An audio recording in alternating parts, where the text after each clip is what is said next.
Hi, I'm Ashley, and this is In the Spotlight. On today's episode, we are talking about the COVID-19 vaccine. With me are three self-advocates from across Wisconsin. Hi, I'm Emily. Hi, I'm Julie. And I'm Sydney. Our guest today is Marcia Stickle. Marcia is a nurse advocate for people with disabilities. Welcome to In the Spotlight, Marcia. Please tell our viewers a little bit about yourself. Hi, thank you for having me on this program. I have worked for years working with people in the community who have disabilities and have other health issues that need a little bit of extra help and understanding for them, their caregivers, and their doctors and nurses. So I am very comfortable in seeking to help you wherever you are in getting what you need to have good quality of life. And that includes getting the vaccines. Thank you, Marcia. There is so much confusing information out there. We're hoping you can help us sort it out. I had the first question. Some people are confused about the flu shot and the COVID-19 vaccine. Can you explain the difference to us? Sure. There are vaccines that you've had over the years, including a flu vaccine, hopefully every year. That flu vaccine is specific to the kind of flu that is the biggest problem or is expected to be the biggest problem for that year. The COVID-19 vaccine is very different. It's specific to the COVID-19 virus that has been making people very sick. So it is a totally separate, different virus, and it needs a different vaccine. Marcia, there are several vaccines out now. Can you tell us about them? The first one is Pfizer, and that has 2 shots that you get 3 weeks apart. The second one is Moderna, that also has 2 shots that you get 4 weeks apart. So they are very safe and they work very well. How do I know which one works best for me? They all should work equally well for you. Usually you go in, they say the shot you're going to get today is, and they tell you which one of the vaccines you will get. So it's availability. It's which one they have to give to you that day. Thanks. This question comes up a lot. When will people with disabilities be able to get the vaccine? I have very good news. Everyone in the state of Wisconsin, 16 years and older, is eligible now to get the vaccine. You have to pursue an appointment. Find out from your doctor's office what their preferred way is to see if you can get an appointment or get on a wait list. But there are other ways to also get signed up for an appointment.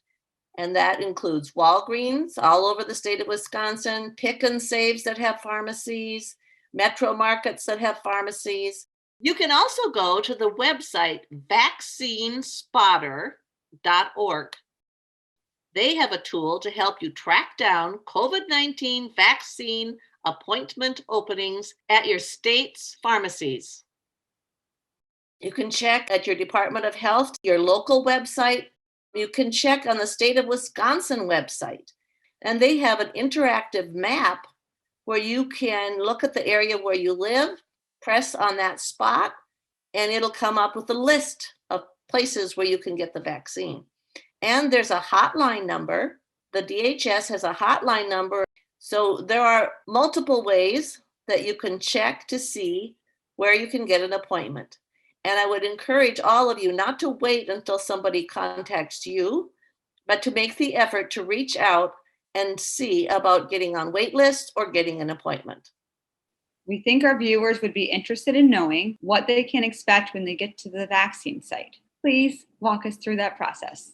You have already got an appointment. So then you go there, you register, you wait until it's your turn, you get your shot, which is very quick and just slightly painful. You get your vaccine card that they have completed, and then you must wait 15 minutes there to make sure that you don't have any serious allergic reaction from the shot.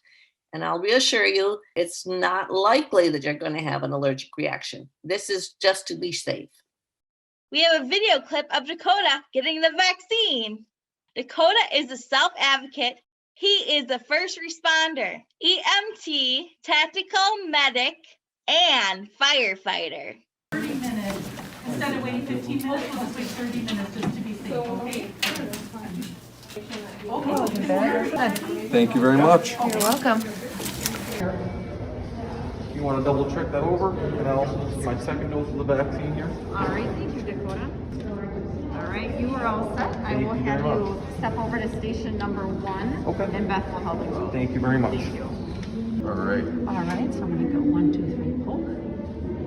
Boom, and done, just like Look at that. Real nice Just and quick. like that. Perfect. You're very welcome, and thank you for being vaccinated. No I problem. appreciate it. Boom, and done, just like Well, that. thank you. That's good. That didn't seem too bad, Marcia. It went just like you said. Thanks for sharing your experience, Dakota, and thanks for being an essential worker. Marcia, can you tell us about some of the common side effects and any tips on how to prevent them? Sure. I want to assure people that no matter what side effects you get, they're actually a good sign that your immune system is working. That means your body is working and will now recognize the virus. So that means you will be protected. Probably the most common side effect would be a sore arm right where you had the shot. Some people get a little red spot or some warmth there. You can rub the site and you can move it around, and that can help with the soreness. It seems like we should protect it, but instead we should move the arm.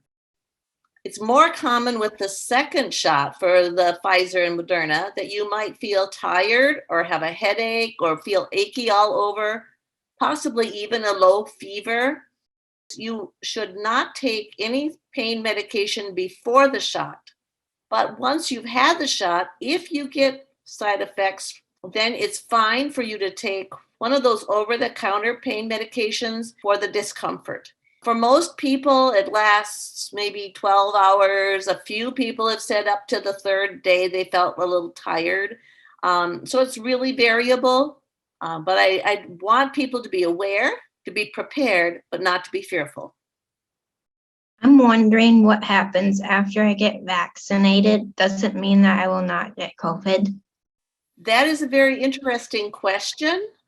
And we don't have complete information. We'll get more information as time goes on and more people have had the vaccines.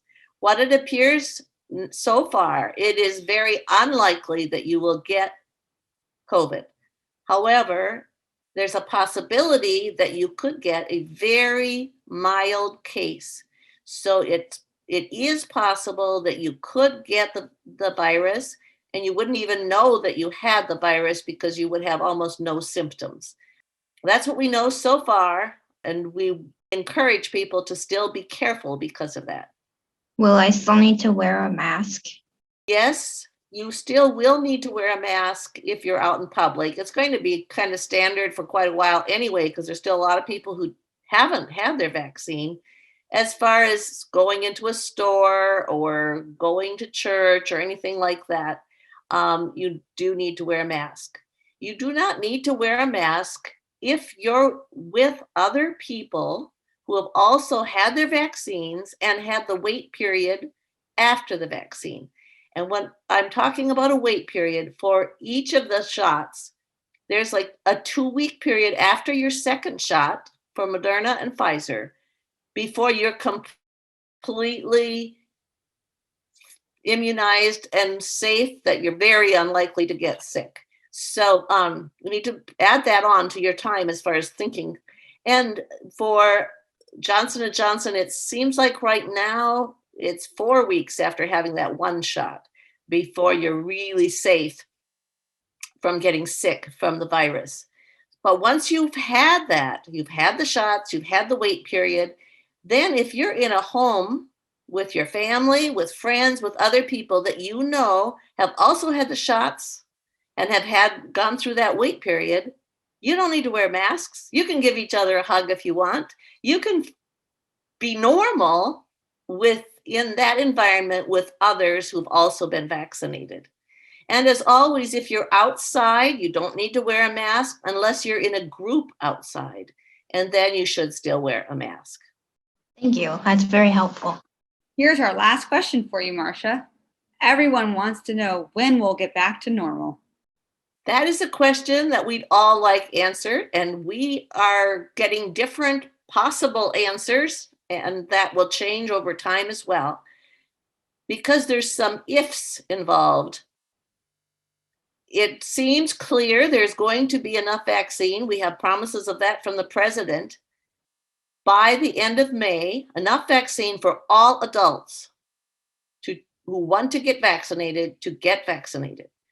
And if that happens, if people are willing and get the vaccinations, hopefully by midsummer or at the latest early fall, we should be able to be back to normal. There's one other if, though, and I don't want to scare anyone, but there are some new variants. That means the virus that is made now a little differently, and that happens with viruses. And if there should develop a variant that the vaccine isn't very good at treating, or that is way more serious, then that could change things too. So then we might have to wait more. The good news is the vaccines can readily be adjusted and changed to treat new variants. So we don't need to be fearful. We need to watch and pay attention to what the news is, what comes down from the CDC, what happens in our state. And we can be very hopeful for things getting back to normal in 2021. Thanks, Marcia. I know I can't wait till things get back to normal. Great job, Emily, Julie, and Sydney. I'm glad we had the chance to answer some of your questions. I know I learned a lot.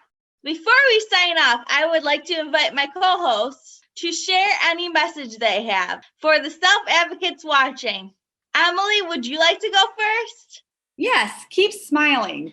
It's been a long year, but wear your mask and get vaccinated as soon as you can.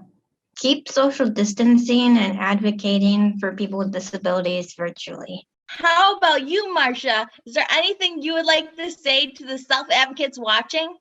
Yes, please be patient and be persistent at finding a place where you can get your shot, and then continue to encourage everyone else you know to get the vaccinations. Thanks again, Marcia, for being a guest today on In the Spotlight.